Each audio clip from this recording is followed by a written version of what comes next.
Welcome everybody to 52 Living Ideas. Today is a Comprehensivist Wednesday that we do in collaboration with the Greater Philadelphia Thinking Society. It's delightful to have CJ, and we're going to be talking about the 10 epistemic virtues and comparing them to two different schemas. So really looking forward to this meetup. CJ, the floor is yours. Give me 1 second.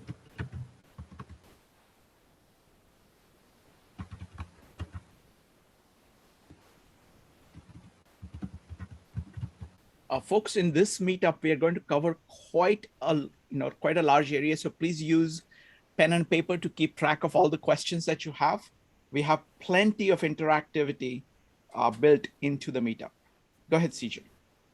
Thank you. Welcome to Comprehensivist Wednesdays, an ongoing series of weekly events designed to foster the art of comprehensivity, our learning practices for building an ever more extensive, ever more intensive, and ever more integrated understanding of our worlds and its peoples. Buckminster Fuller called it being adequately macro-comprehensive and micro-incisive. Today's topic is comprehensive exploration, comprehension, and collaboration. To better understand the kind of inquiry and action that might foster our comprehensivity, our aspiration to better understand it all and each other, we can examine alternative approaches. Comparisons between alternative approaches to learning may help us better imagine what might facilitate our comprehensivity. For the agenda tonight, we have 3 segments with increasing amounts of interactive discussion after each. The first will review 10 epistemic virtues for comprehensive andragogy, identified in previous events. The second segment will compare the 10 virtues to the Three Sisters Garden metaphor for learning of Barbara Wall. And the third segment will compare the 10 virtues to the 4 sets of competencies for learning from the design way. Since the second segment references indigenous wisdom from the Three Sisters Garden metaphor, it is appropriate to include a land acknowledgement. Tonight, I'm speaking to you from Upper Darby, Pennsylvania, which is part of the traditional territory of the Lenni Lenape. I acknowledge the Lenni Lenape as the original people of this land and their continuing relationship with their territory. I acknowledge the injustice of the state-sponsored genocide and settler colonialism that gave me the right to occupy this land without a meaningful reconciliation with the Lenni Lenape. Now, for our first segment, 10 epistemic virtues for comprehensive learning. In the November event on Dante's Commedia and our comprehensivity, a set of 10 epistemic virtues for comprehensive learning was presented. This schema for comprehensive andragogy. Andragogy is the word that means the guidance of learning, like pedagogy, except for humans instead of for children. So this schema is summarized in an image. I'm going to share my screen so that you can look at the image. Here we go. There it is. Okay. And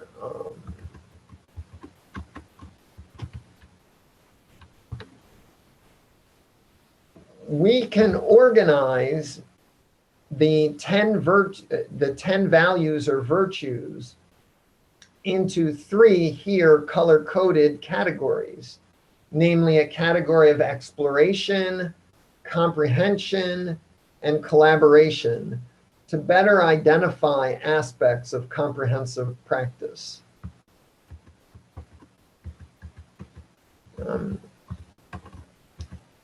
Okay, I was wondering how that looks, and I think it's fine.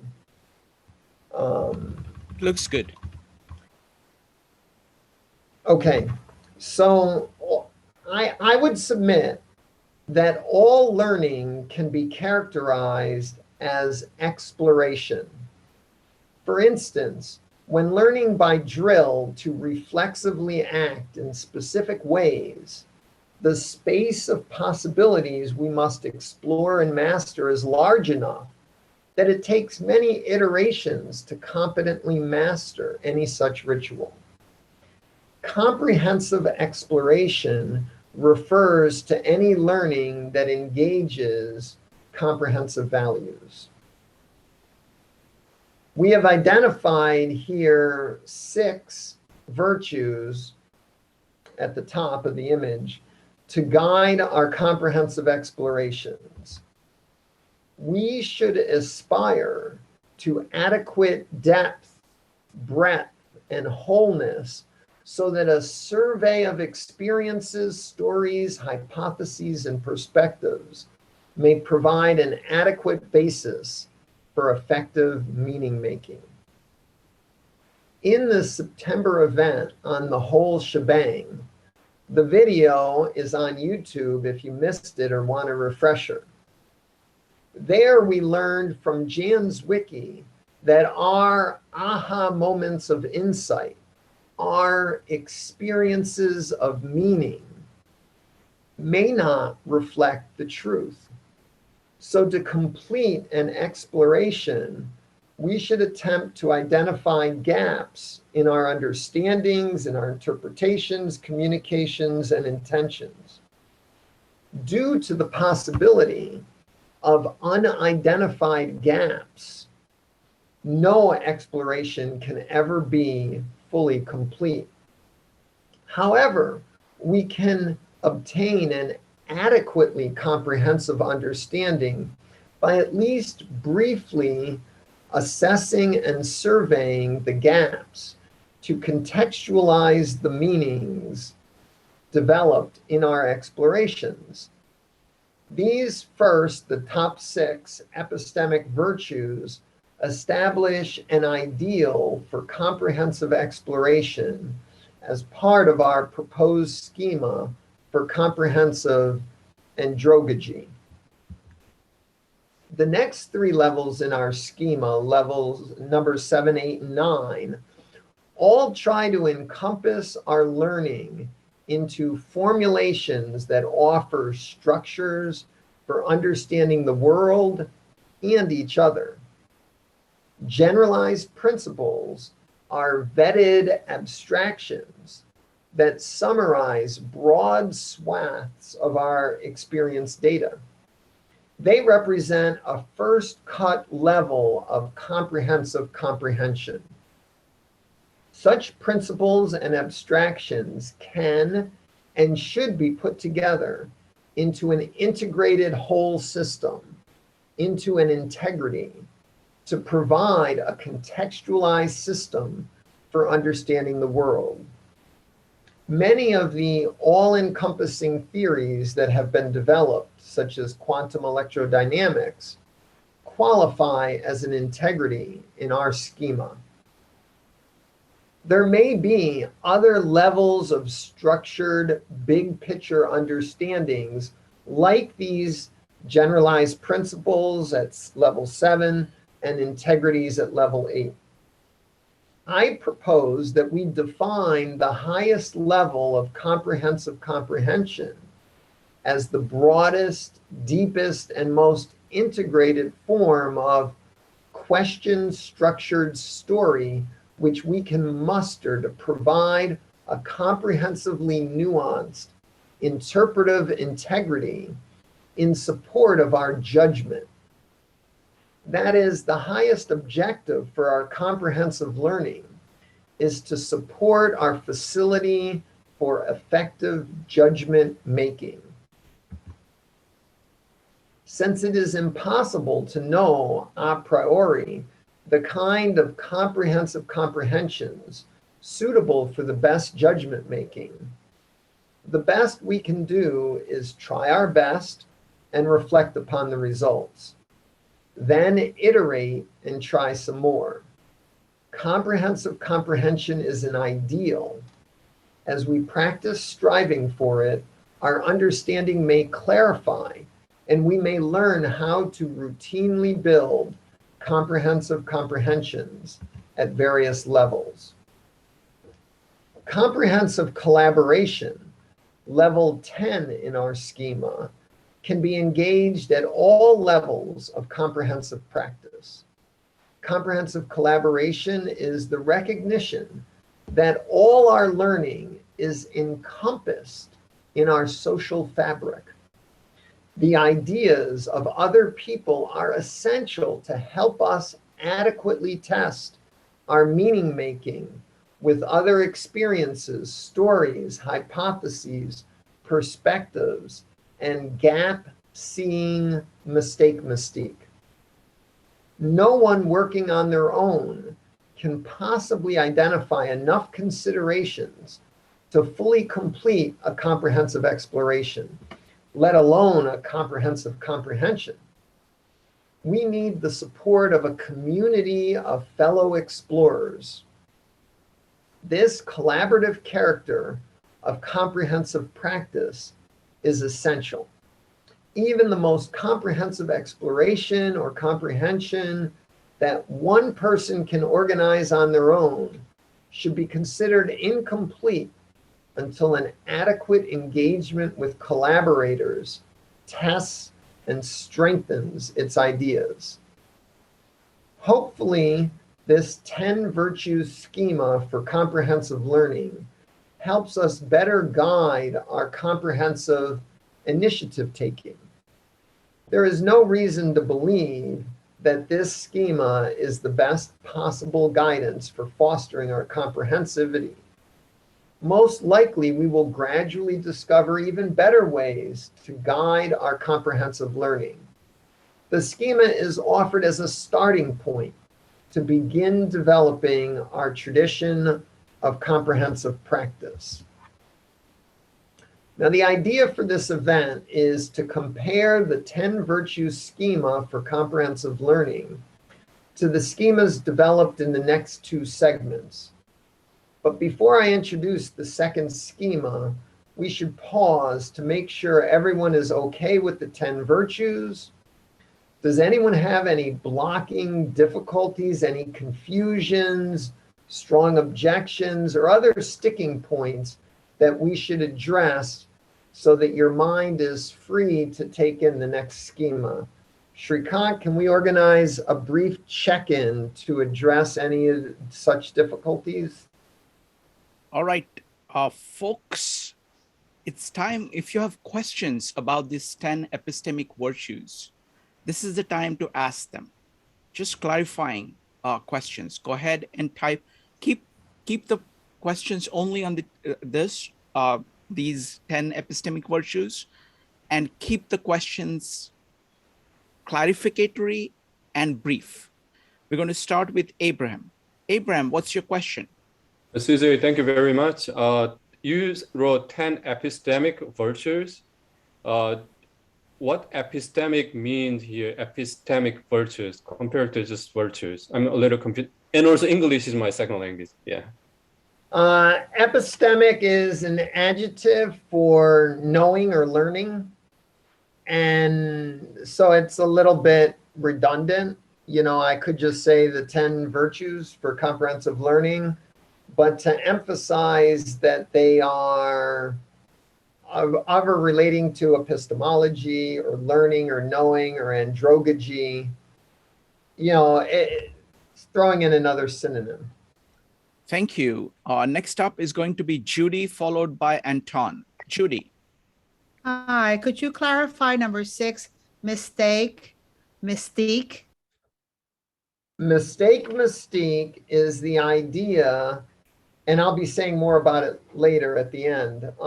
It's the idea that every time we communicate, every time we think we know something, every time we design something and we think it was a great invention, actually there's a gap. There's going to be some aspect of our intention, our desire, some aspect of our communication, some aspect of our understanding that isn't quite right inherently. This is kind of a basic philosophical premise. It differs, you know, I don't, but it was introduced in an event. There's a video on Mistake Mystique for a past event where we looked at a Buckminster Fuller essay. That essay isn't online anymore. It was online at the time I did that event, and then I guess they took it down. You can get the essay, Buckminster Fuller's Mistake Mystique, in the anthology, Buckminster Fuller on Education. I believe that book has it. It's in several other anthologies.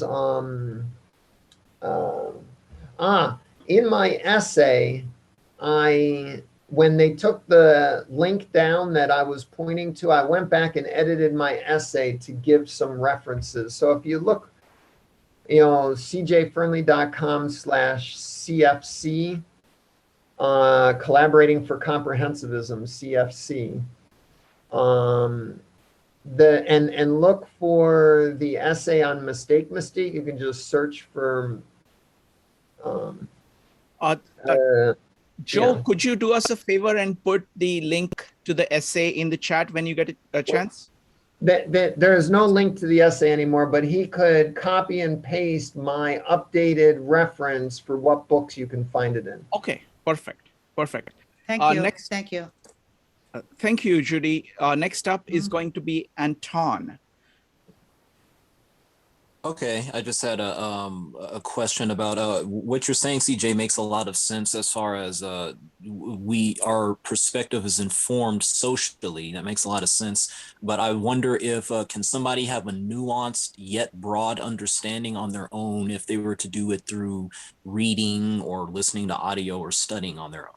What do you think about that? Well, sure, individuals can do quite a bit on their own. What I'm saying is that it's always going to be incomplete until you engage a community of collaborators. Okay,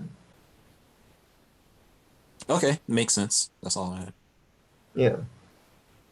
All right. Any more questions? Someone said, I don't follow integrity. Okay. In chat. Go ahead. So integrity, so in the I'm still sharing so you can see that. And if I, comprehensive comprehension, this one, has, you know, in my schema, I put generalized principles. And the idea there is that very often in science books and people who talk about science, they focus on like E=mc² or the principles. And you get this impression that the principles are the be-all and end-all of science and learning and knowing. But what I'm saying is that integrity is when you contextualize those principles, when you include all the hypotheses, all the perspectives, all the experience data that supports it, maybe any experience data that doesn't support it. You build some sort of integrity, some sort of theory, and that always goes beyond just the principle, the crux. And then at the comprehensive comprehension level, I'm suggesting that there are multiple levels of contextualizing the principles. And at the broadest level, you include all the questions that historically and that theoretically might clarify how the experience data is related to the principles, how you're structuring and organizing into an integrated whole the theory, or I'm calling it an integrity. Theory would be a synonym. The problem I have with the word theory is that it doesn't imply fully integrated with all experience data, considering all the alternative hypotheses in the full historical and theoretical. Maybe history hasn't explored all the possibilities yet. So when comprehensive comprehension, engaging the thoroughly refined ignorance would encompass all those theoretical questions we may not have even asked yet, that when we ask them, we might discover that we've been thinking about it wrong all along. Sort of like, you know, the historical analogy is how Einstein showed how Newton was thinking very smart, but not quite incisively enough to deal with high speeds, such as at the speed of light. And maybe we haven't asked a question that in the future we will. And so I'm trying to say there are these different levels of integrity, and what we thought was the highest theoretical knowledge, the generalized principles, really should be contextualized with systems thinking, with alternative hypotheses, with all the questions, the dumb questions, the smart questions, the unanswered questions, and maybe other things I haven't identified yet, to really get a rich texture of integrated understanding. It's a schema, it's an outline. I don't have all the details. I'm still researching it myself, but that's the skinny.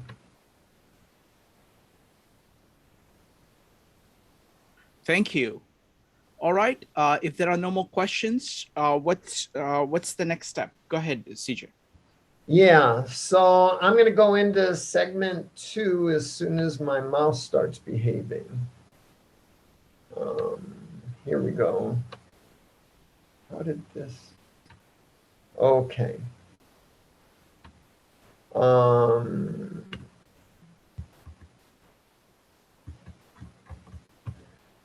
So for segment 2, we're going to explore the Three Sisters Garden metaphor of Barbara Wall. To further examine the 10 virtues model, to kick its tires, so to speak, we might compare it to the Three Sisters Garden metaphor of Barbara Wall. This metaphor is based on the widespread indigenous agricultural practice on the continents that we now call the Americas, wherein corn and beans are grown in mounds with squash generally between the mounds. In Barbara Wall's schema for learning, metaphorically based on this agricultural practice, corn is seen as the scaffold of knowledge, or its philosophy, with beans representing scientific knowledge offering nutriment guided by corn for structural support. Squash, as the third sister, represents the ethical space for intellectual pluralism to support a full ecosystem in reconciliation with spiritual knowledge grounded in squash's role as moisture and weed control. The symbiosis of corn, beans, and squash represents a fully engaged ecosystem of the mind, articulating a reconciled pluralism for the nourishment of the community. To test the Three Sisters schema, I tried to fit it into a schema from The Design Way by Harold Nelson and Eric Stolterman, where they distinguish the real, the true, and the ideal. So in my first thinking through this, I thought corn might be the ideal, with beans representing the true or science, and squash as the real. But I'm not so comfortable with the scaffold of knowledge as the ideal. Maybe it is. And I'm also a little uncomfortable, not certain, that the spiritual should be engaged at the level of the real in the domain of ethics. So one thought is maybe swapping them so that corn represents the real and squash represents the ideal. Maybe ethics is the ideal, spirituality as an ideal. I'm not sure. Maybe corn should represent the real instead of the true. And maybe finally the three sisters might only imperfectly align with this trichotomy of the real, true, and ideal in the design way. But that was just my first think through. Now let's think about how the three sisters compares to the 10 values schema from the first segment.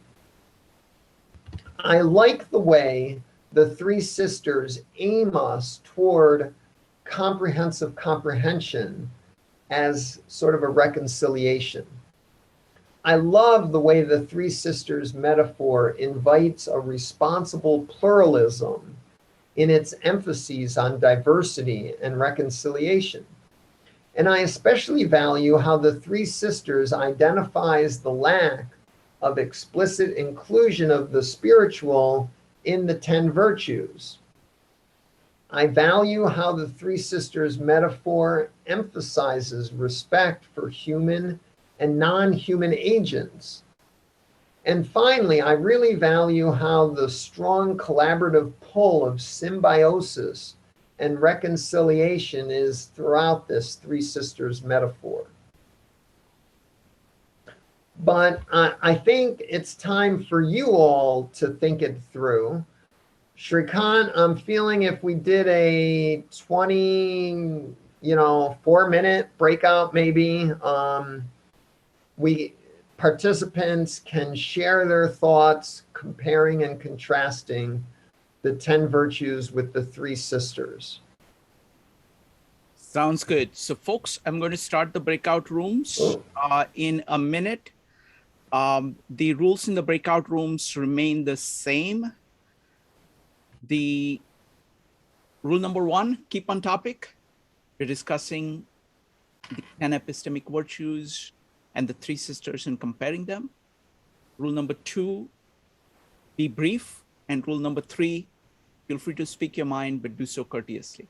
All right, I'm starting the breakout rooms. They will last for 24 minutes, after which automatically you'll come back into this main room to continue to the next section.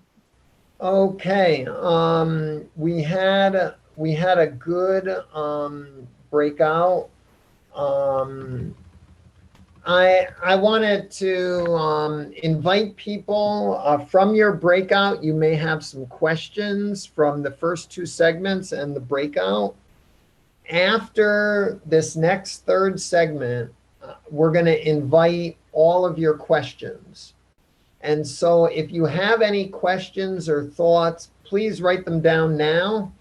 And then you'll have them saved for that question and answer segment. The 3rd segment is the 4 sets schema from the Design Way.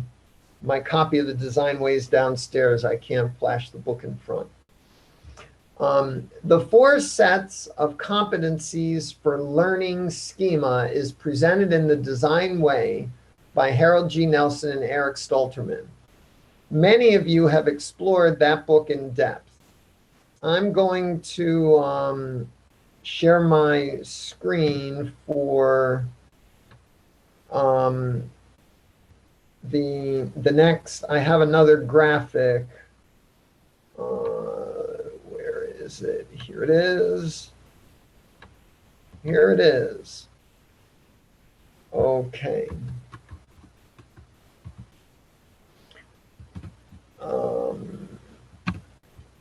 Okay, is that good, Shrikant? That's good.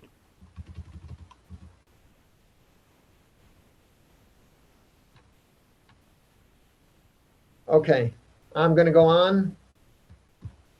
The 4 sets are the 4 quadrants formed by a horizontal axis ranging from the internal, individual, personal on the left-hand side to the external, social, collaborative, organizational on the right-hand side. And then there's a vertical axis ranging at the top from the abstract, general, theoretic, strategic to the bottom, the concrete, particular, tactical, and applied. In the four quadrants between the axes, we have the abstract internal mindset where our character lives, the abstract external knowledge set for our thinking, the upper right corner, the concrete external tool set for acting in the world, the lower right, and the concrete internal skill set that informs our practice in the lower left. The 10 Virtues schema divides comprehensive practice in the first segment into exploration, comprehension, and collaboration. And the three sisters metaphor in the second segment provides a supporting alternative model for comprehensive learning. But how can we integrate this four sets schema? I observe that the four set schema provides a model for human learning in any tradition. All learning, I submit, makes the distinction between the abstract subjective at the top and the concrete objective at the bottom, between ideas that summarize and integrate large collections of experience data and the objective particulars that are abstracted. And on the other axis, the horizontal axis, all human learning is articulated by individuals on the left in the context of their social milieu on the right. The four set schema starts with these two distinctions as independent axes and then defines the interstitial quadrants that lie between them as mindsets, knowledge sets, tool sets, and skill sets. It is a general schema characterizing any human learning. We can apply the four set schema to our comprehensive practice by tuning into its four competencies in each of our explorations, comprehensions, or collaborations. That is, we can strengthen our inquiry and action by including each of these four competency sets in our explorations. In addition, since the schema applies to every tradition that we are integrating, it can help us more fully examine these other traditions. Have we looked at the character, the practice, and the tools, as well as the knowledge sets used in each tradition? Another possibility is that we can reflect on our emerging comprehensive collaborations. We might ask if we have considered and integrated the mindsets, skill sets, tool sets, and knowledge sets of our collaborators. Another application would take each of our 10 virtues for comprehensive learning and ask what knowledge sets, tool sets, skill sets, and mindsets can help us better articulate that particular value. For example, the third virtue in the 10 virtues schema was experiences or stories. We could think about the knowledge sets for empiricism, for storytelling, for observation, for interpretation, and so on. We might then wonder about the concrete tool sets and skill sets that might foster our ability to tune into the relevant experiences and communicate them to our collaborators. Finally, we might reflect on the mindsets and character that we will need to better organize our inventory of experience for our comprehensive learning. Similar analyses, considering each of the other 10 epistemic virtues and connecting them to the 4 competencies, it might be an illuminating analysis. Finally, we might apply the 4-set schema to the practice of our comprehensivity itself. So we might try to identify and situate the mindsets, skill sets, tool sets, and knowledge sets that are needed for effective comprehensive practice. This might help us develop and test alternative schemas for the practice of our comprehensivity. Shrikant, I think we might have enough time for another shorter breakout to explore the 4 sets in comparison to the others. Absolutely. How much time would you like? 12 minutes? Yeah, I think 12 minutes so you're going to have to be shorter and more concise, but go through the group, and maybe we have smaller groups. You want to do smaller groups? Okay, give me just a second. Doing smaller groups. Not too small. I'm doing six people groups. That's good. Okay. All right, folks. So we're going to do one more round of breakout rooms. When we come back, it's going to be group Q&A. So come back with whatever questions you have about comparing the 10 virtues, 3 sisters, and 4 sets as 3 different schemas. Any question is a good question. Okay, try to come up with the best questions that you have. We'll take all the questions, organize all of them, and then go ahead and answer all of them. So starting the breakout rooms now, we'll be back in 12 minutes.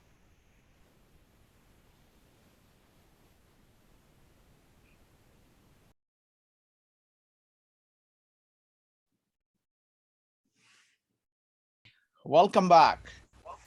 All right, so now we are ready to go into your questions. I hope you have tons of fascinating questions. I have a whole 2-page blank pages to fill with all your questions, and then I'm going to organize them, and we're going to try to answer all of them. CJ, so I'm going to ask people for questions. Is that all right? Yes, go ahead. Okay, folks, your best questions, please. Try to be brief, only questions at this point. Don't try to answer other people's questions. Don't try to do comments. Just go ahead and put the questions, and we'll go from there. We're going to start with David S, followed by Jang. David. Okay. My question was viewing this in some sense as a 2-dimensional diagram to enlighten the individual on the state of their pursuits. How do we use this in the sense of a community? How do we make this work for a community to confront its own stance, to confront its own comprehensivism, to work as a unit, to do all these stages? How do we layer this for that? Or is this entirely just individual is enough? Wonderful. You're talking about the diagram from the design way, right? Yeah. Okay. The last diagram, CJ. The last diagram. Wonderful. How do you use that diagram for community? Wonderful. Excellent question. Next up is Jang, followed by Jeff. Jang. Yeah, we were also discuss about this the quadrant diagram, and my question is, we were talking about the mindset, knowledge set, skill set, and tool set. What is it seems a lot of people in this group maybe they're more attracted to the abstract part of the world, and I believe the abstract part of the world, the idea part, will define the reality and impact the reality. Maybe not in a short term, but in a long term. Maybe to some people it's opposite, that the other way around. What decide more? Okay, what shapes the destiny of a person more, the abstract or the concrete?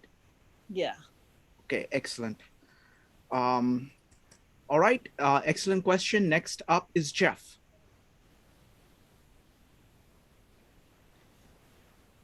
So, CJ, thanks for an amazing session here.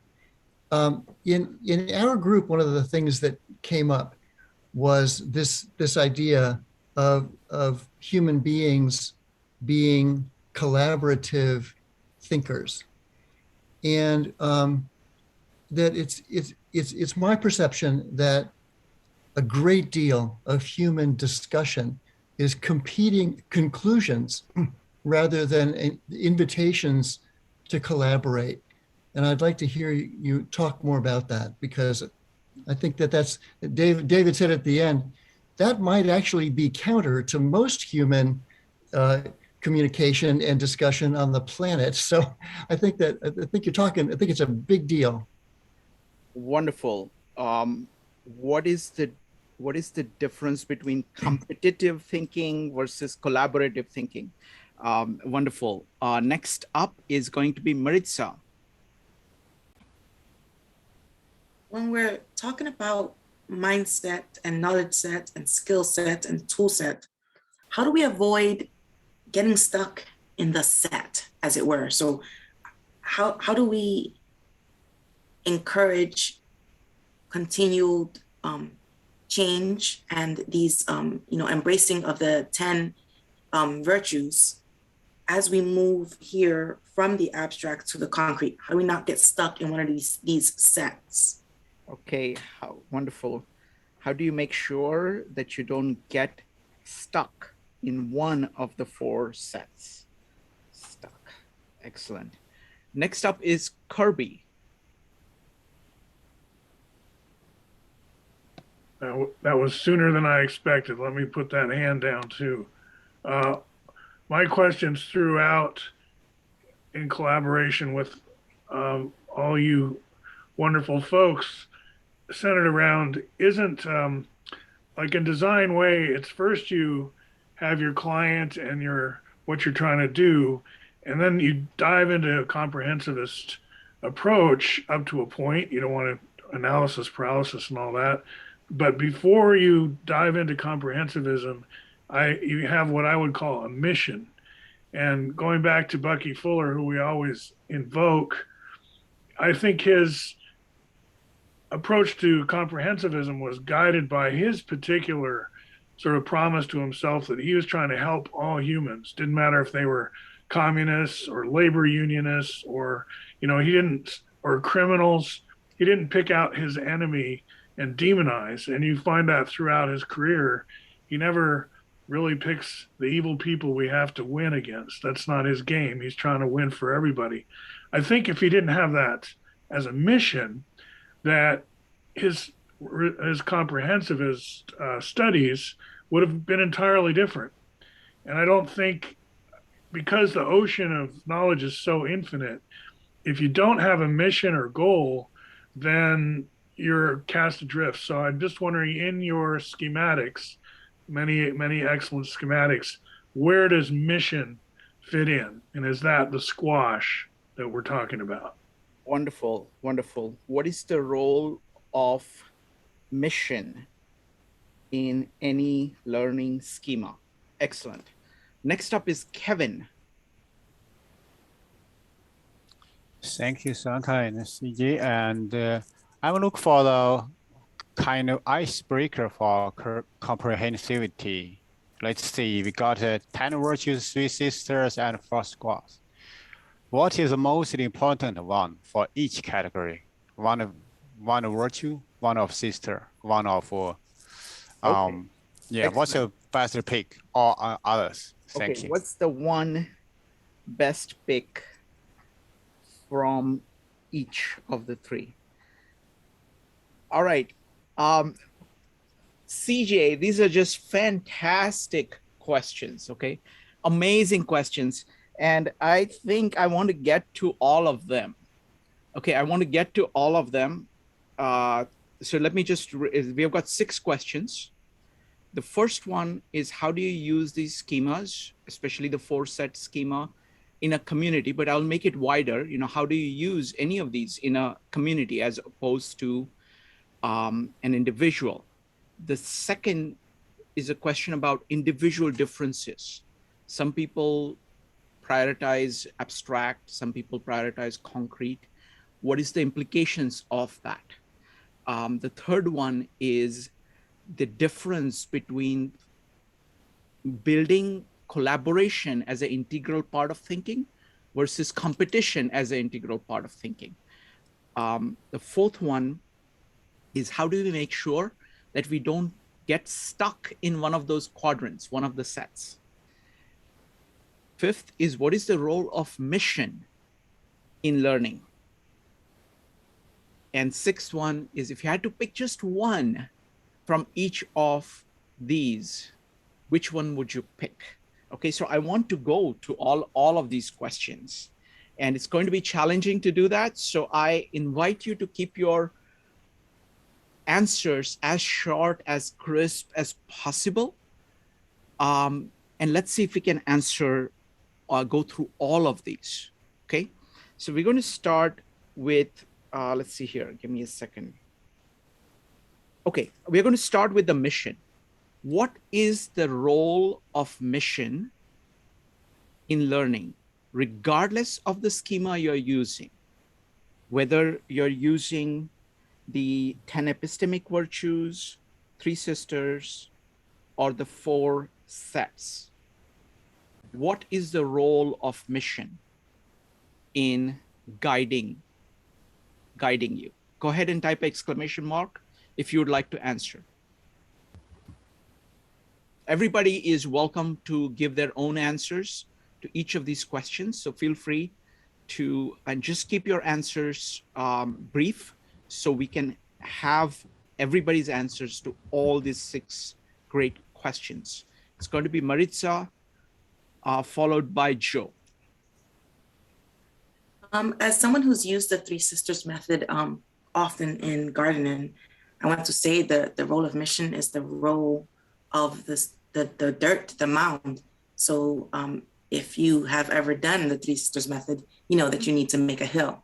Your mound needs to be big. You want the soil to not be too compacted. And that helps set you up for a successful 3 Sisters planting. So I think that that would be the role for a mission. Like, it's going to change and it's not going to be the same, but I do agree with Kirby's thinking that we need something to kind of propel us forward. So that's what I'm thinking. Wonderful. Thank you. Thank you, Maritza. And what we'll do is that we'll have everybody answer, and then I'll have CJ go last for all the answers. Joe. I mean, when I think about vision or mission, I think about something like a vision. You know, who you are, what you're going to do. I mean, essentially, that's what a mission statement is. I mean, so when I think about when you're coming up, what is your desire? Like, what is the, you know, what are your plans? You know, what explains what you're going to do, what you're all about. That's the way I look at mission. And it's a very important part that you come up with because it drives your values and allows you to come up with your desired end state, your desiderata, so to speak. But this is something that is critical in that process. Is understanding who you are and how you relate to the world. Wonderful. Folks, go ahead and type an exclamation mark if you would like to answer. See, I think mission is primary. It is the focus that you start with and always keep in mind. And you look at any schema of saying, what do I need to use from this? And then every once in a while, they say, okay, is there something else that I need that I'm missing out on? And everything is always evaluated with respect to the mission. Next up is going to be Jeff and Judy, I think. Jeff, go ahead. So I love Kirby's question. I think that mission or desiderata or if you will, purpose, you know, sort of ultimate purpose it's the $64,000 question. I do also think that at least in my own experience, something that's commonly missing from the orientation of mission is that it's always more than one thing in balance with others. So for example, a nonprofit has as its mission to accomplish some social good, some social impact in the world. It also must have as part of its mission that it survives as an organization to continue trying to solve that problem in the world, because chances are it's not going away in a day. And so sustainability and impact are part of the mission, if you will. And I think that's whether it's freedom and responsibility or whatever it is. Thank you. Wonderful. Thank you, Jeff. Judy, did you have something? Yes, I think the mission is the benefit of future generations. Like many Native Americans that have this thing that what I do today will affect 7 generations from now. It's the same idea. So if you keep thinking, okay, how will what I do now benefit future generations, 5, 6, 7 generations, not just my grandson and my great-grandson, but more than that. So long-term vision. Thank you. Thank you, Judy.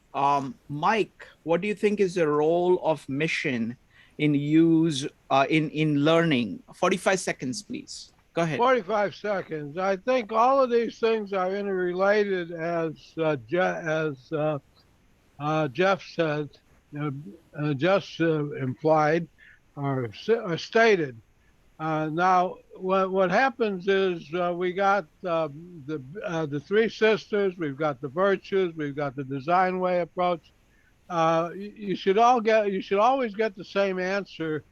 It's kind of like if you define a system in Cartesian coordinates or in polar coordinates, you get the same answer when you go solve the problem, spherical coordinates. And in this case, in those cases, it's easy to see that everything is orthogonal. That but in this case, beans are not independent of squash. So there's a little bit of squash attributes in the beans. And similarly, when if you define a personality in MBTI, there's a little bit of sensitivity in whether you're extrovert or introvert. So they're not orthogonal. So you need there is a lot of work done to try and come up in organizational and economic systems on what orthogonality means. Thank you. And we need to do that in this.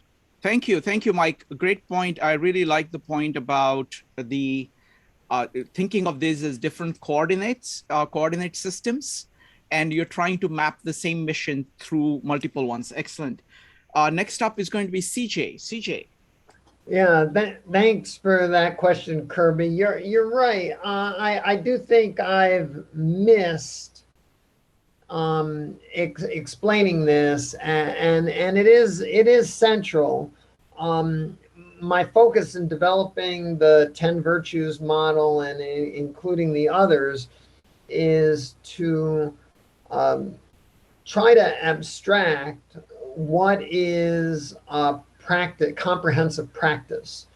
And so the real question is, where does mission fit into comprehensive practice? And at one level, it fits in as we should focus on comprehensive practice instead of what other traditions focus on, which may be, whatever that tradition is.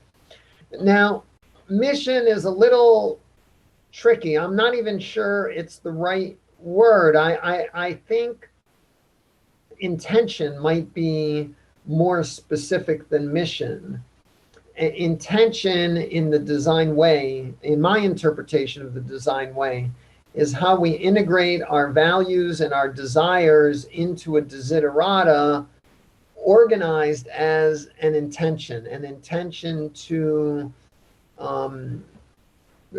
create, stand for try to produce a better future. And mission has this sense in which it's broader, a life mission or something. And for comprehensive practice, I would invite us to go to, one mission is to be comprehensive practice, but another mission, I would invite each person to have their own mission, your own intentions, and the focus for comprehensive initiative taking. I think comprehensive initiative taking is something I'm trying to evoke and support others in comprehensive initiative taking. And so your mission may be whatever it is. And it is, as Kirby says, the starting point, because if you don't have a mission, how are you going to take an initiative? What are you going to take an initiative on? Well, one approach to that would be maybe you can formulate an intention. Maybe by looking at your desires, organizing your desiderata, you may form an intention, a preliminary intention. Maybe you're not ready for a big life mission yet, but you would like to understand mathematics better or something. And then you might engage in initiative taking, and in comprehensive practice, where that fits in is the motivation for starting a comprehensive exploration. So maybe that says I need another element of my comprehensive exploration that's intention or mission. Thank you. Thank you, CJ. So I've organized the questions. So the next question is going to be, how do you use these tools in a community context as opposed to an individual context? Then we will go to the difference between being focused on competing ideas versus collaborating of ideas. Then I'm going to combine the questions of Maritza and Zheng to talk about what happens when one of these axes is dominant, or you're stuck in other ones. What are the consequences of that? And finally, we'll go to the favorite one item from these three schemas. That's Kevin's questions. So the next question, folks, is how do you apply these frameworks, let's say the 4-set framework, in a community context as opposed to an individual context? Any thoughts about that? And you can apply that to any of these three schemas. How do you do this in a community context as opposed to an individual context? Go ahead and type exclamation mark if you'd like to answer the question. Again, keep your answers brief so we can get to as many people as possible and we can go through as many questions as possible. Start with Joe, and I do want to hear what David has to say about it because that's his question. I'm sure he has thought about it. Joe. I actually don't think you apply them differently. I really think that they're very similar in nature and how you're going to apply them. So, I mean, one would think if it's going to work on an individual level, it has to work on a organizational level as well. So they kind of feed into one another because I'm assuming that these are, I know that CJ said they weren't principles, but it is a framework. It's not going to necessarily work. It's like micro and macro. It's kind of, one can't exist without the other. So it's like micro comprehensive and micro incisive. So it's the same kind of idea. So that they need to actually work in unison with one another. So that's how I view it. Thank you. Thank you, Joe. Next up is Jyoti. Okay. It cannot work. You have control over yourself. You can follow any model and you can move from abstract to concrete the way CJ's model says. But when it comes to the community does not should, yes, has to follow, but they don't follow. Because I'm saying it from the personal experience. I'm a community moderator in the area where I live. And there is no way that I can influence them or they can learn this. They're always battling with each other, and this doesn't work. That's all I can say. Thank you. Thank you, Jyoti. Next up is Maritza, followed by David. Maritza. So I think the key here is that this 4 sets module is a module for learning. And I agree 1,000% with what Joe just said. You know, the individual will learn in a similar way that the community will learn. Because what is community? It is just a group of individuals. That's it. It's that simple. So the individuals will learn and they will grow together. If there happens to be a community where there's only dissent and there's only chaos, it's not a community that's interested in learning. So then this model will not apply. But it doesn't mean that the model is faulty. It means that the individuals are not in the correct mindset for moving along this path. And so that's just my 2 cents. Wonderful. Thank you. Next up is David. Oh, Maritza gave a different answer than she did in the group when I brought this up, I think, because, and Jyoti really kind of hit the problem for me, which is, yeah, I'm not thinking of this merely as learning, because I see learning and action, this integrated thing, as what we're talking about, a completion of a project or some kind of goal being reached. And the question is, you have dynamics outside of your own project. You have, when you have a group, there's a boundary and there's outside the group. Whatever your mission does, what does it provide or imply about that boundary? Because when we're dealing with like the world, Buckminster Fuller would assume it's okay, we're all going to be in this together. But it doesn't seem to really work that way. It seems that you have to consider your community is not fully extensive. There's going to be, you have to reach out beyond. And how does this model help us to do what seems beyond? We're implying some sort of cooperativity at all times. But without that, now we're getting to the real world in a really difficult way between communities, between what's other than the value we immediately hold. How do we confront that with this model? I mean, we can't stay inside the whole time. I mean, what do you do with the boundary, I guess? Wonderful. Thank you. Thank you, David. Next up is Kevin. Yeah, like Katie's answer, I'm going to expand that. Like, how can we put our all personal intention to not all the place, all direction? Can we achieve the same mission, something in common? For example, the climate change, maybe one of them, but some people still not agree, right? But most people still, at least it's changing. Right. Thank you. Thank you, Kevin. Next up is Jen. Yeah, I see the conflict in the community is because a lot of community group is nonprofit. I don't think they have the same mission or intention. I think that's the problem. And they don't even have a liability. There's nothing actually united them. Besides, they may want to have something to do or be part, maybe they have a good intention to be part of the community. But community needs something to define.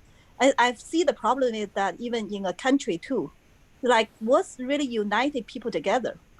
You know, you need something to bind people together. They have the same intention, then they can actually work together. For the 3 sisters, maybe their goal is survive. That's why they all work together naturally, by natural design. But what about human? Human, do they have their same mission to work together? You know, maybe if we're all in the nuclear war, we will automatically work together to survive. But now everybody is like in their own comfortable zone. They don't have that urgency. I think that's a problem. Thank you. Thank you, Jen. Next up is Abraham. Abraham, what do you think about using these ideas in the community context as opposed to an individual context? Yeah, this is the book. The living, loving, learning. So virtues for learning, right? Virtues for learning. So I think like there are many organisms on the earth inside the biosphere. I think trying to come up with one mission, I think that's very dangerous personally. I think different languages, different individual, different culture, sometimes they have a conflict, but overall, we live together. Extreme version is war, right? Wars. So I don't worry too much about that. So rather than write down what we have to do, I think it's more of, again, this is intention. I think as long as we have culture which promote life, I would say, and also the caring or learning.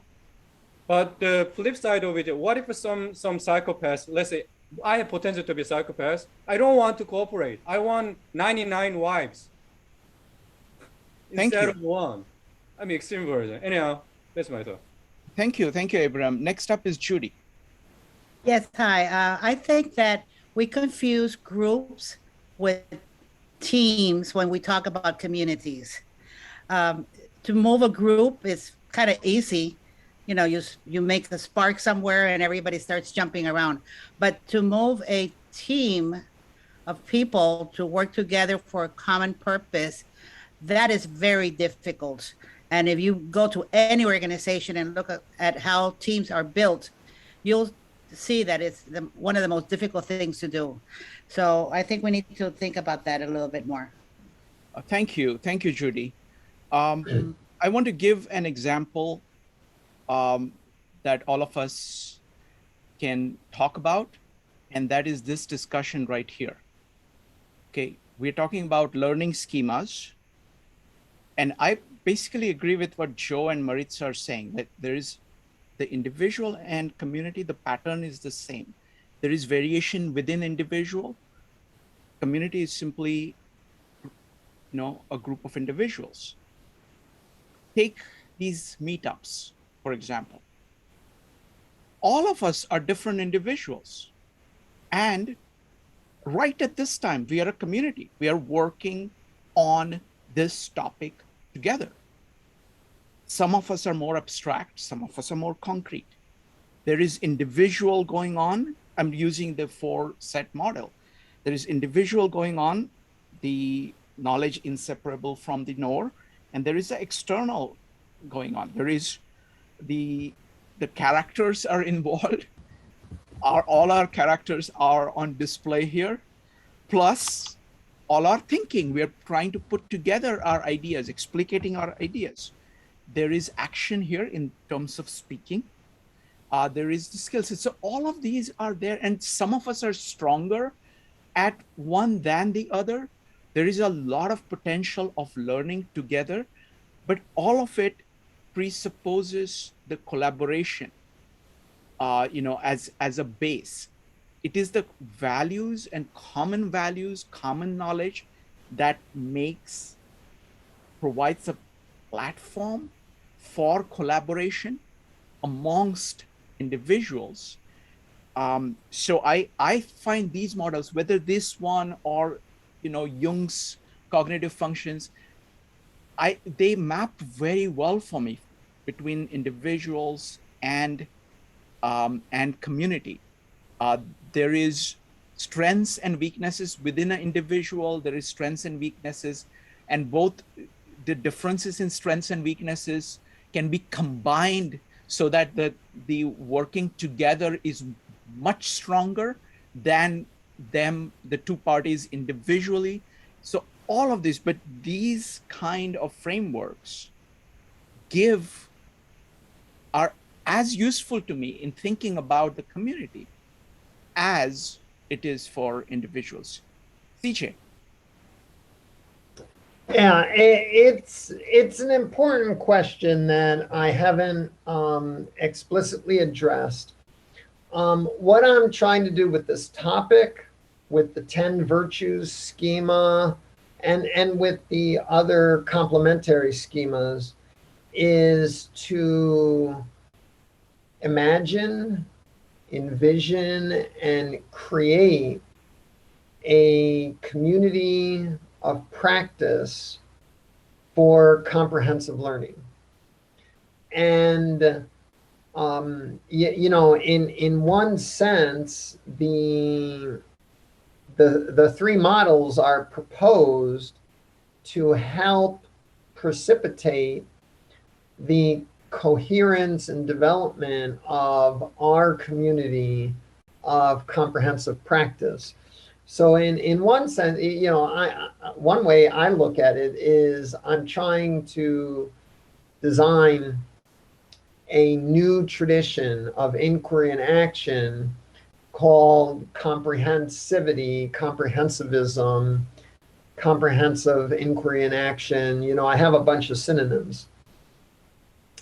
And how does that fit into the world of groups, of teams, etc.?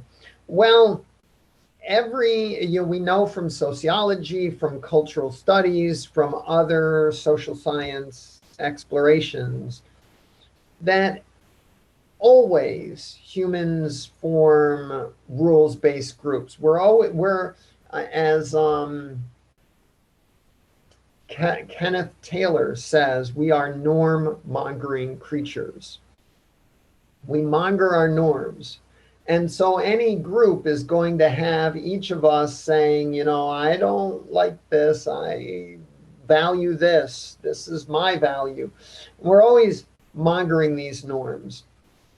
And when we organize a group, 52 Living Ideas, Greater Philadelphia Thinking Society, the company you work at, a nonprofit you might volunteer at,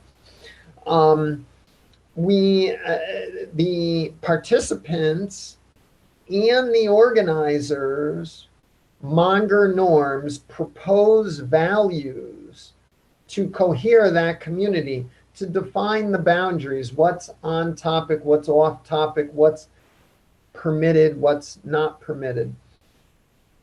And, you know, one distinction, a comprehensive practice would be put into distinction between, you know, anyone who's studied epistemology in the Western tradition has a vision of knowledge that's quite different from comprehensive practice. You know, you're trying to get to definitive truths, whereas in comprehensive practice, we're trying to get to mystique, and question cohered judgment making, or so I propose it. You, as a norm-mongering creature, I'm inviting to counter-propose.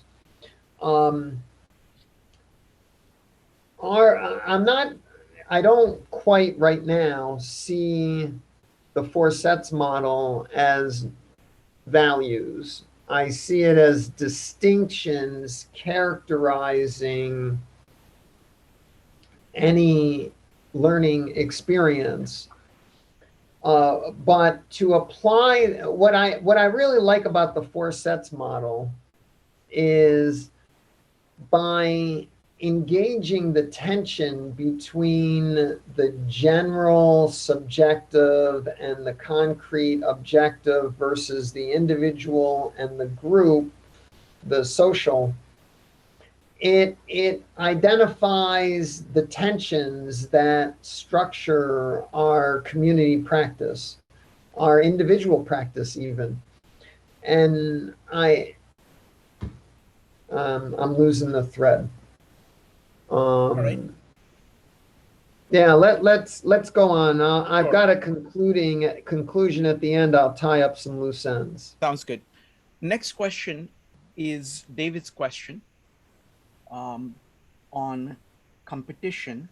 I don't remember now. Competition and Jeff's question. Yes. too much of interaction between thoughts in modern times is about different thoughts competing and doing a dialectic with each other. What is the difference between that as being the dominant mode of operation versus collaborative thinking? What's the difference between collaborative thinking and competitive thinking used as a standard practice? Again, folks, keep your answers brief so we can get through all the questions. Next up is going to be Abram, followed by David. Abram. Yeah, this is short, but I might have disappointed Shuriken and some of you because of the answers. It sounds tangent, but I'm trying to be truthful, okay? So I think the competition, cooperation, based upon where I grew up, Korea, 5,000 years, very community-oriented, but nowadays, if you go to Seoul, it's capitalistic. So two worlds exist, like Hong Kong. So one criteria I say is that, can you bring your family in the evening? Most places, safety. So I think we cannot know what's inside the black box. So outside is we have physical body, right? And we need food and anything. So I think whatever we agree upon, whether it helps the community safe, I would say, not safe in a way policing it. So I think but it's happening. Still, it's okay, but people are worried about whether we might lose that safety, this physical safety. That means it's expression of our psychological safety. Thank you. Thank you. And that's the point about community and this kind of collaboration versus competition is absolutely a big issue in older cultures like India, for example, or Korea, that have a tradition of more collaborative operation and have gone into a more competitive mode. Next up is going to be David. David, go ahead. Yeah, I hope I'm hearing this question right. I'm thinking about when people commit to looking at a question and have different ideas and allow for a competitive dialectic. I think that is not inherently a bad thing, although the question set up sort of, I think, the assumption that the dialectic wasn't allowing the learning. And I think it can. And I think we know what the answer is. The answer is listening in that process. I think underlying that, part of the secret of listening is the dissolution of the self. So it's giving oneself over to the communal act of listening to this thing happen, a belief in a higher belief, a belief that there's some vision, truth, some view that is higher than what I'm holding. So I'm open with curiosity. So truly being in a way that a human being is open is like a dissolution of self. It's allowing that. Wonderful. Thank you, David. Anybody else? Let me go to CJ. CJ, go ahead. There are a couple of issues here. One is, I think the problem with competition comes more from the focus on truth in the Western tradition. One of the things I'm trying to propose tonight, it's the first time I've proposed it in any of my events so far, is that instead of truth, our highest integrities, our highest comprehensions should be about judgment making. That truth is sort of, it's an idea that's overplayed. And when you're focused on truth, then you get a very competitive mindset. This idea of dialectics seems to think that, whatever thesis you might propose has an antithesis, and through them you can come to a synthesis, but it's very binary. What about all the other traditions that might have something valuable to say that we're not including because they're not a synthesis or antithesis?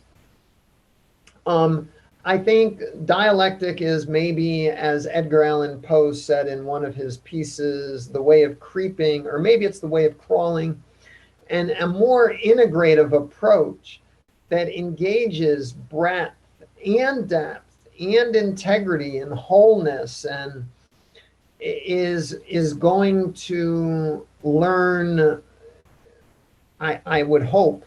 I'm not sure. I mean, it's a hypothesis. It's a judgment. But it's not something that's going to come to truth. I think what it's going to come to, what collaborative comprehensive practice comes to, is better judgment making. By hearing other perspectives, other hypotheses, by looking for the gaps in our mistake mystique, fostering our mistake mystique, fostering our value for collaboration, we don't come to truth. We don't come to the answer. We don't define God and that's the end of it. We come to more mature judgment making. Wonderful. Excellent point about the distinction between judgment and truth. Next question is going to be a combination of two questions, one from Zhang and one from Maritza. In the four-set model, are there some inherent advantage of one side of the axis, like abstract versus concrete in some ways? Is one of the quadrants more powerful than the other? That's one. Second one would be, are there individual differences of where we live most of the time, of which of these quadrants or on which side of these axes? And how do you make sure that you don't get stuck in one of the quadrants or two of the quadrants or on one side of the axis? What are your thoughts about operating in these quadrants and along these axes and the consequences of it? Go ahead and type exclamation mark if you would like to talk about this question. Next up is going to be Joe. So, I mean, I'm kind of looking at the mindset and knowledge set as like kind of the theory, and the skill set and tool set as the practice. And so that's kind of where do we live? I think we live in the practice. That's the one thing that I would say. So, and theoretically, things should work both in the abstract and in the concrete, right? So that they should be one with each other. As far as not getting stuck in one of them, I think that's a separate thing. It's kind of the iteration process, the change that is constantly occurring in your life. So you have theory, you have practice, then you have your philosophy, and then you have the constant iterations that is your life to come up with something. And that's the evolutionary process that factors into this model. So, I mean, there's a couple different ways of looking at it, but that's how I view it as. Yeah. Wonderful, thank you. Next up is going to be Maritza. I think that's the strongest here. I would agree with Joe that the strongest probably here would be practice, because it takes us out of the realm of, the not yet existent, right, into the existent. If you're going to be practicing things, I would think that would be the strongest, but also the one most with most risk for us getting well, that's not true. I guess most risk for getting stuck would be in the thinking, and I view the virtues, the 10 virtues, those may be helpful for us to not get stuck if we consider, if you have in mind that you're looking for multiple working hypotheses or multiple perspectives, that may be enough to push us out of the current comfort zone and strive towards something else. Maybe it's just a simple reminder that if you're not moving, you're not actually learning, and then you're lost. You're actually off of this grid, and that's a check to remind us that we want to stay in these quadrants. We got to keep moving. Wonderful. Thank you. Thank you, Maritza. Anybody else wants to talk about this topic? Yeah, I'll jump in. Although I'm gonna separate them back. For Zheng's question, abstract versus concrete, character is more on the abstract side in the design way model. But I would say the distinction abstract is very, in my mind, closely connected to language. There's no such thing as concrete language. Even the most concrete word, you know, this rock or something, it's a pointer. This is a pointer. And the pointer could be in any direction. It's abstract, you know, but you have to look at where the pointing is going. And the concrete is the way we experience the world. But in order to describe it, in order to tell a story, we have to come up with a set of abstract words that are based on abstract sounds or symbols in our written.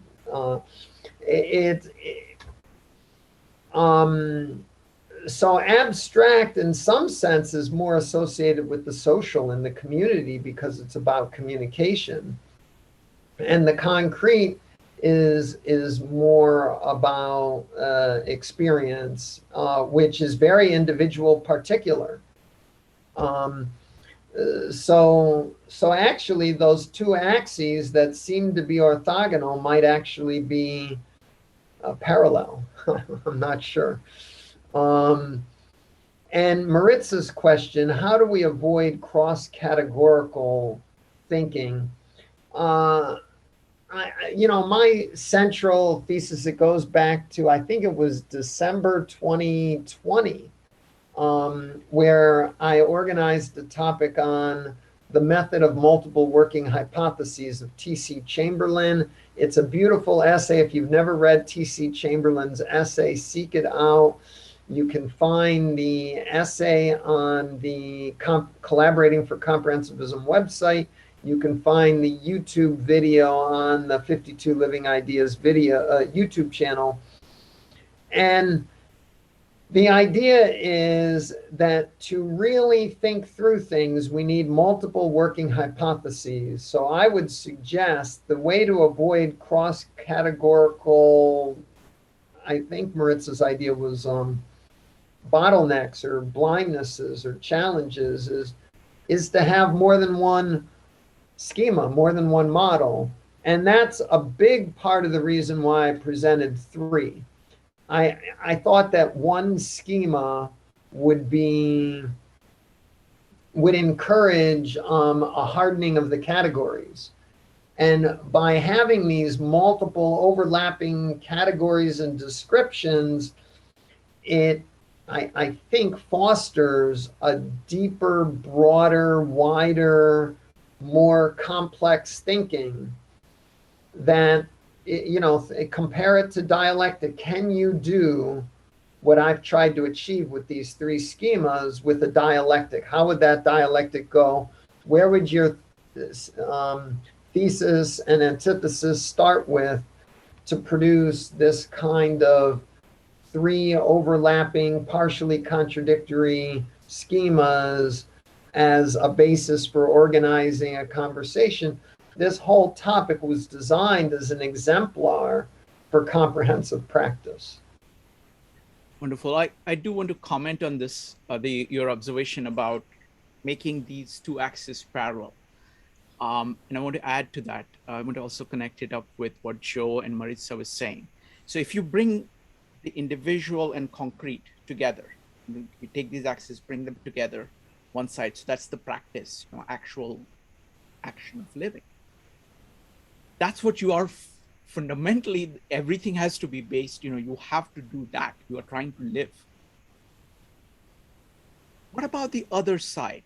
You know, when external and abstract is brought together, What is that? So so you have now just one axis here that goes diagonally across.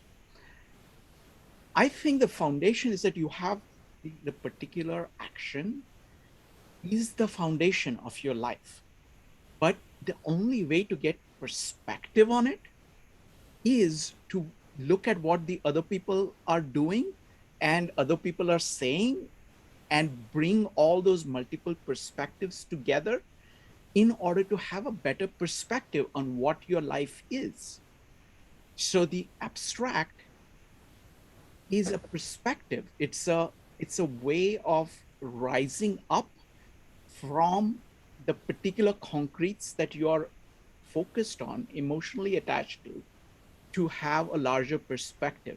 And of all the thinkers, I like Aquinas' idea. He thinks that there is a cogitative sense whose job is to do this loop between the particular and the abstract, a continuous loop, where you are drawing things from your particular, putting them together, making an abstract, coming up with an evaluation which drives action in the present, which you use. So there is this loop. So it's not only an axis, but there is a loop that runs on that axis. And that's what makes your individual life richer, because you're using a much greater base of experience to guide it. And your abstracts far more tied to the concretes. So that's how I think about it. Next up, we're going to take the question. This is going to be the last question, folks. This is about your favorites. And we should go one by one on the diagrams. So CJ, if you could do me a favor and put up the diagram for the 10 virtues. So folks, the question is, very briefly, what are your favorites? Which of these speak to you most? Which of these 10 speak to you most? Go ahead and type exclamation mark.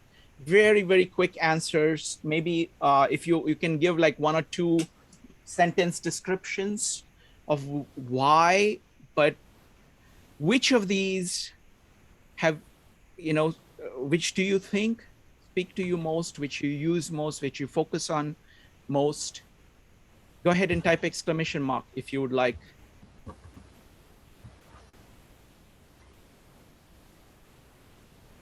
Joe.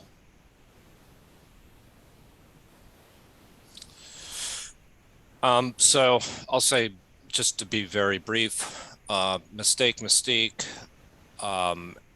and generalized principles and abstraction, and along with multiple working hypotheses as well. Wonderful. It's those 3. Thank you. Anyway, thanks. Thank you. Maritza, what about you? For me, it's the adequate wholeness for meaning making, because it's possibly one that I have most room and need for improvement. Wonderful. Thank you. CJ, these are all your babies. I don't know if you can select between them. To my vision, they're all integrated. I'm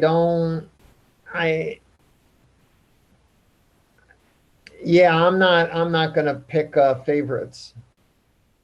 Wonderful. Wonderful. All right. You can stop sharing. All right. So folks, let's see. Let's go ahead. Laura, just quickly, if you want to name 1 or 2, go ahead. You can just name them.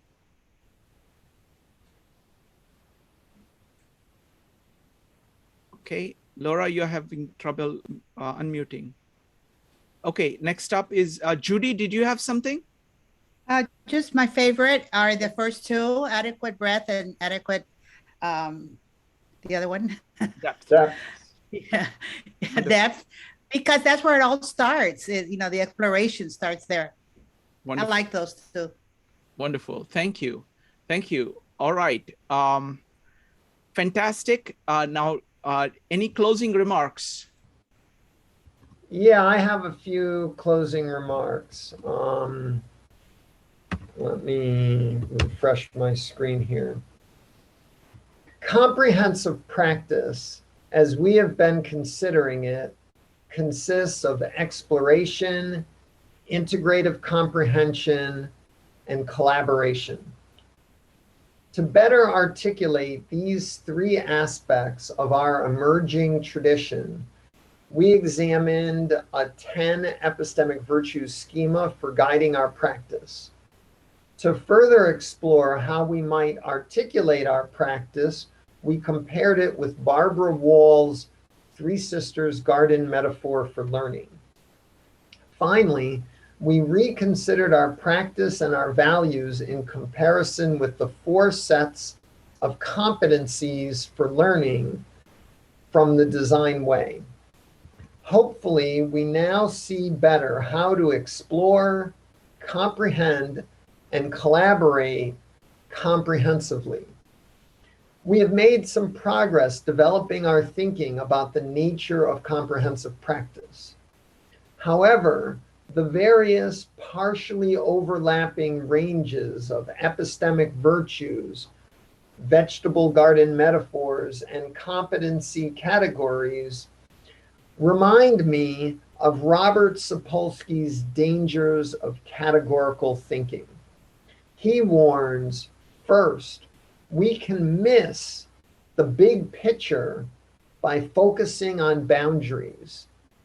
Second, we tend to underestimate differences when 2 cases happen to fall in the same category.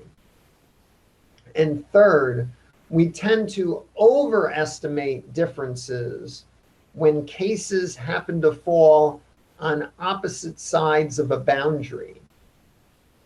Considering each distinction, each category in the 10 virtues, 3 sisters, and 4 set schemas can lead us to blind spots and distortions, such as those identified by Sapolsky's list of dangers. Sapolsky observed that all thinking is built on distinctions. Distinctions introduce categories, and these categories can distract from the big picture, and they can distort our thinking about the particulars. Distinctions are fraught with epistemic dangers. Some of us saw how Dante struggled to use distinctions to gesture toward the unity of God when we read his Commedia. Thinking and exploration depends on distinctions. You can't think, you can't explore without making distinctions. Yet these very distinctions warp our understanding. It is one of the most profound paradoxes of life and learning. It is the reason developing our mistake mystique is so important. These reflections suggest that we should treat each schema as a helpful guide that might prove useful, even though each is sure to include blind spots and other evils. A bold humility is required, the boldness to believe in our ideas and to develop them, even though they are filled with potentially troublesome distinctions. Combined also with the humility to recognize that gaps, blind spots, and other dangers will challenge us. Comparing multiple schemas provides the tool of overlapping sets of alternative distinctions to help us understand more deeply, more broadly, and more integratively. It will require creative, dynamic application to use these schemas and their comparisons to benefit from their power, together with caution to avoid their pitfalls. Next month, I'll be back on February 16th to explore tools for comprehensivity, ambiguity, contradiction, and paradox. The event description is already posted. because I'm trying to invite you to read this thick 400-page book, How Mathematicians Think, using ambiguity, contradiction, and paradox to create mathematics by the Zen Buddhist mathematician William Byers. The book is easy to read even if your math skills are weak. In fact, if you haven't worked on math in a while, this might be the book to learn about a broad swath of important math topics. The book has one profound thesis, that ambiguity, contradiction, and paradox are central in mathematics, and you wondered why it was so difficult. Byers spends his 400 pages organizing evidence to develop and defend that single thesis. In that sense, it's an easier read than the multi-dimensionally profound book, The Design Way, which has many, many theses and observations. This book only has one big one, I should say. So I strongly recommend Byers' book for its thesis and because it's so introductory. The event description includes a link to a 5-page book review if you're interested. My only critique of the book is that for me, he belabored his points too much. For me, he didn't need to spill that much ink to pile on the evidence. But if you're not familiar with mathematics, the piling on the evidence actually serves to introduce you to a large collection of mathematical ideas you may not be familiar with. The book has, in my view, 3 important purposes. First, developing the thesis that all mathematics is built on ambiguity, contradiction, and paradox, which to me explains why it's so difficult. Second, introduces the canon of basic mathematical stories that mathematically informed people are familiar with. To learn math culture, this is a great book. And thirdly, the book introduces the basics of a philosophy of mathematics. So I'm highly recommending it. I think it's a good book, and if you need a book to read over the next month, you can do it by February 16th, or even just read half of it by February 16th. I'm inviting that. Wonderful. Thank you, CJ. Let me go ahead and tell you about the other meetups coming up. In Comprehensivist Wednesdays, next Wednesday, Sanjay will be back talking about neuroscience and consciousness.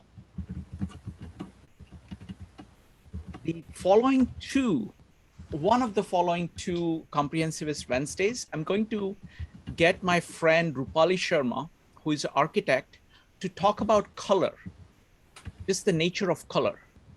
So that's the plan.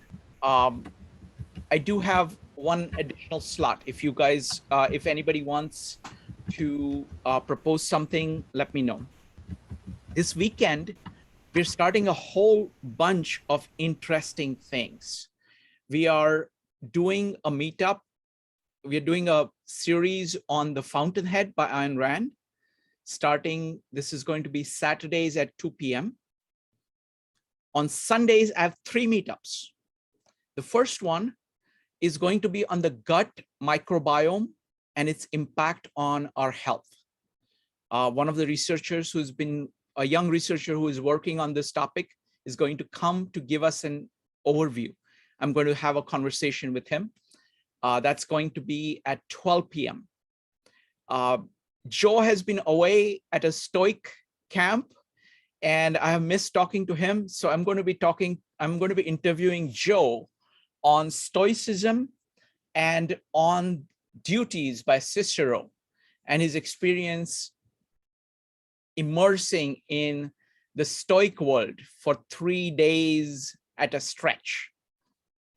That's going to be at 2 p.m. Eastern time on Sunday. And at 8 p.m. that day, my friend Jason Peng is stuck in quarantine in Taiwan, and he has been translating Tao Te Ching for us, verse by verse, along with Amon. So both of them are going to be here, and I'm going to be interviewing them on their experience translating Tao Te Ching, and they're going to read out 9 of the verses, and we are going to be discussing the first 9 verses of Tao Te Ching. So that's what is coming up.